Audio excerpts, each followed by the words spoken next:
Udah ditinggalkan orang tercinta, kemudian tidak ada lagi yang melindungi beliau dakwah di Mekah. Sekarang beliau di Taif diusir, dipukulin, dilemparin, dikejar, diteriakin maling. Sampai kemudian Nabi SAW bingung harus pulang kemana sekarang. Di Mekah beliau diancam, di Taif beliau diusir.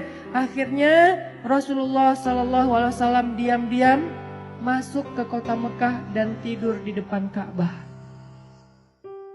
Tidur sendiri di depan Ka'bah. Orang-orang Mekah udah pada tidur, masuk ke rumah mereka masing-masing. Nabi sembunyi-sembunyi masuk ke kota Mekah dan tidur di depan pintu Ka'bah. Karena udah gak tahu harus pulang kemana. Benar-benar jadi kayak anak yatim lagi.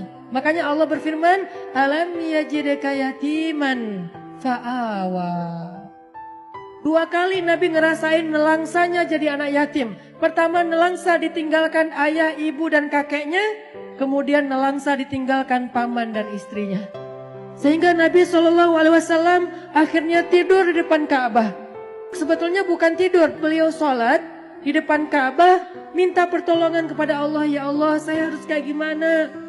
Saya udah gak punya siapa-siapa. Khadijah yang paling saya cintai, Khadijah yang menjadi nyawa saya banget. Saya gak bisa hidup tanpa dia, sekarang udah pergi. Abu Thalib yang melindungi saya juga udah pergi. Bahkan perginya dalam keadaan tidak beriman lagi tuh. Saya pergi ke kampung ibu saya di Taif. Orang-orang yang ada di Taif juga mengusir saya. Kemana saya harus pergi ya Allah? Sujud Nabi panjang di Ka'bah. Sampai setelah selesai sholat, Nabi lelah seharian karena pelipis beliau juga berdarah. Akhirnya Nabi tertidur di depan Ka'bah meringkuk. Datanglah Jibril alaihissalam.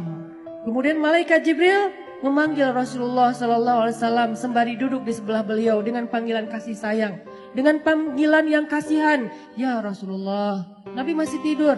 Ya Rasulullah, Nabi masih tidur. Ya Rasulullah. Akhirnya Nabi bangun. Jibril, kata Jibril, ya Rasulullah, Allah mengundang Rasulullah untuk melakukan perjalanan ke langit. Ketika Nabi dalam keadaan down, ketika Nabi dalam keadaan drop, ketika Nabi dalam keadaan nelangsa, dalam keadaan lemah, maka Allah Subhanahu wa taala memanggil Nabi ke langit. Ya Rasulullah, Allah memanggil Nabi untuk bertemu. Allah memanggil Nabi untuk naik ke langit.